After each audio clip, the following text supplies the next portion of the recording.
But testing our abilities is not enough. Ours is an organization who actually does things, committed to learning, exploring, and inventing. And not simply to prove that we can, but because if we learn, discover, and invent, these things will benefit all humankind. That is the impact of the work we all do. It's an agency founded for the express purpose of doing things that will benefit all people. The Space Act of 1958 that created us says it explicitly. The Congress declares that it is the policy of the United States that activities in space should be devoted to peaceful purposes for the benefit of humankind. This is the reason NASA exists. This is why we do what we do, to reach for new heights and to reveal the unknown so that the things that we do and learn will benefit all humankind. The images from Messenger that have been returning just this month from Mercury help tell part of this story. No one has ever orbited the closest planet to our sun before. This journey represents the very reason we exist, to reveal the unknown. This summer, we're sending a spacecraft named Aquarius into orbit to examine the ocean's salinity and find out more about how that affects our planet. It will give us learning and understanding that won't just benefit our nation, but all humankind. And later this year, we will be sending a rover to the named Curiosity to the dusty red surface of Mars.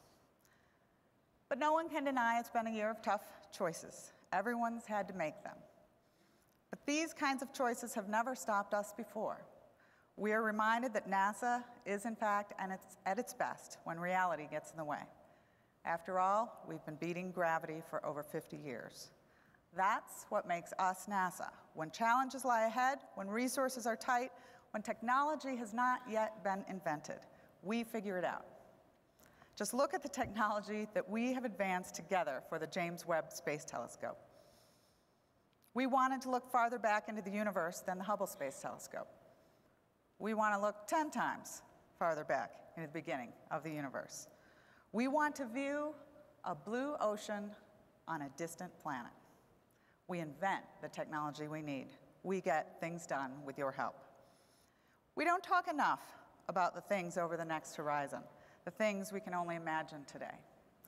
40 years ago, the notion of that reusable winged spacecraft that launched to orbit and glided home like an airplane did seem like science fiction.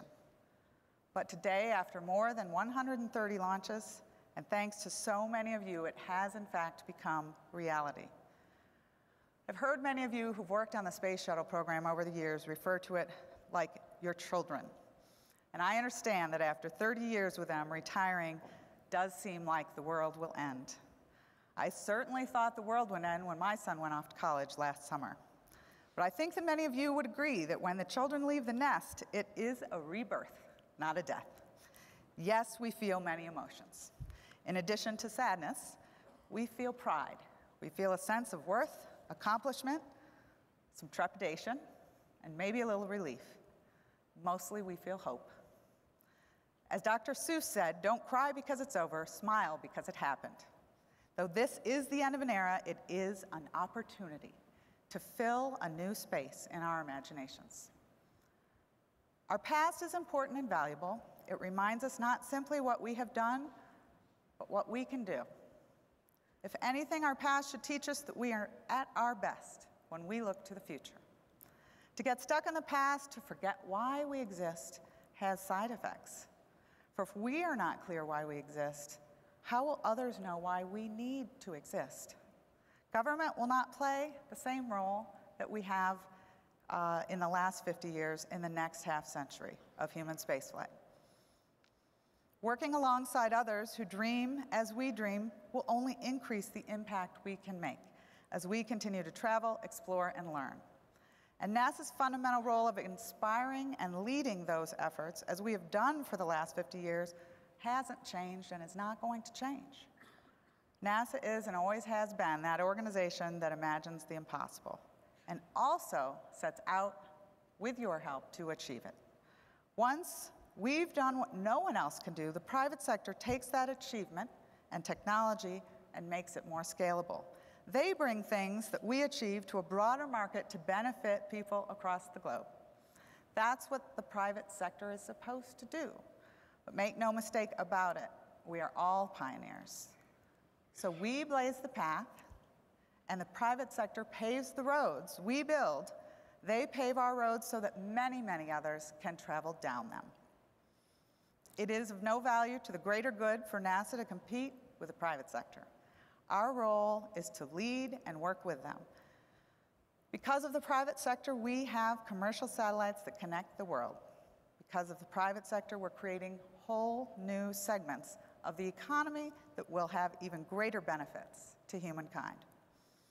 After all, it's not just those of us who work in the government who can imagine. But we in the government must continue to lead in technology development. Indeed, NASA's renewed focus on innovation and technology is vital to bringing reality to those grand challenges of the future. By investing in high payoff, disruptive technology that the industry can't tackle today, NASA matures the technology required for its future missions in aeronautics, science, and exploration. We prove the capabilities and lower the cost for other government agencies and for commercial space activities. Right at this moment, our priorities are known. They are to safely fly out this glorious space shuttle program, to maintain the safety of our astronauts on the International Space Station, to develop deep space exploration vehicles, to facilitate commercial space access to the station, providing multiple made-in-America paths to low Earth orbit, to transform the knowledge landscape through our Earth and space science missions and make the breakthroughs in aviation technology that will make flying safer, more efficient, and greener. These immediate priorities are only the beginning. After all, what do we say? We exist to reach for new heights and to reveal the unknown. So no matter what we've accomplished, there's always a part of space, an untapped or unseen opportunity which we can fill. We are limited only by our imagination. If we can see beyond what others see, then we can go where others have not gone. If we can learn what has not been learned, then we can continue to inspire the future generations.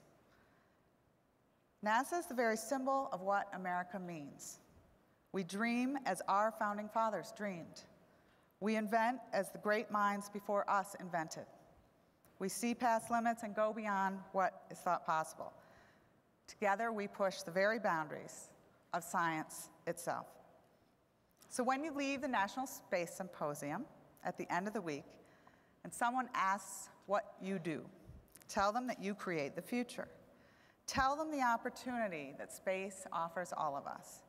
Tell them you wake up every single day with a sense of giving back and doing things that will leave this world and those who live on it better shape than we all found it. Tell them America and NASA are reaching higher. Thank you very much and enjoy the symposium.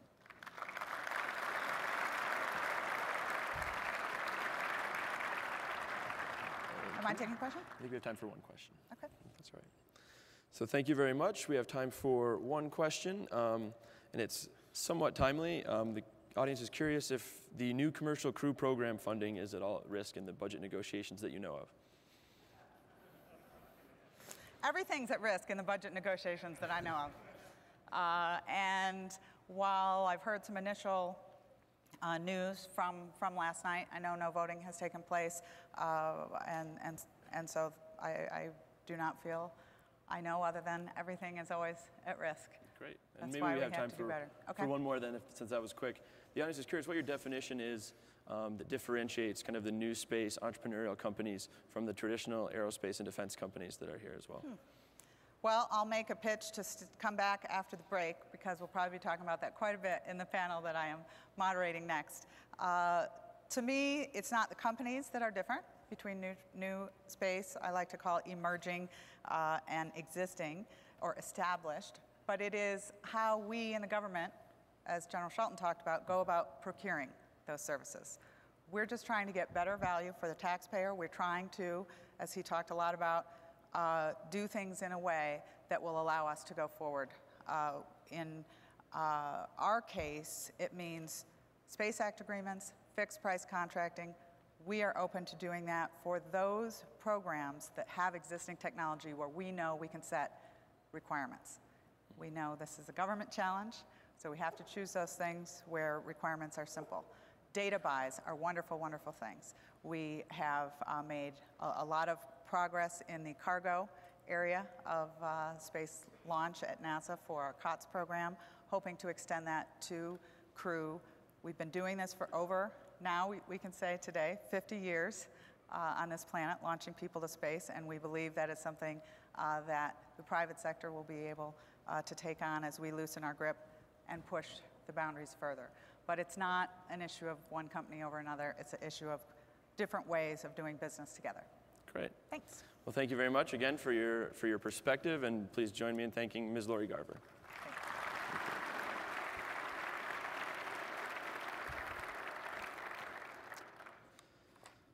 All right, ladies and gentlemen, we will now take our first break of the day until 10:15. Our specific thanks to the International Academy of Astronautics for co-sponsoring this morning's coffee break, which will take place in the Boeing Exhibit Center. We will reconvene here promptly at 10:15. Thank you.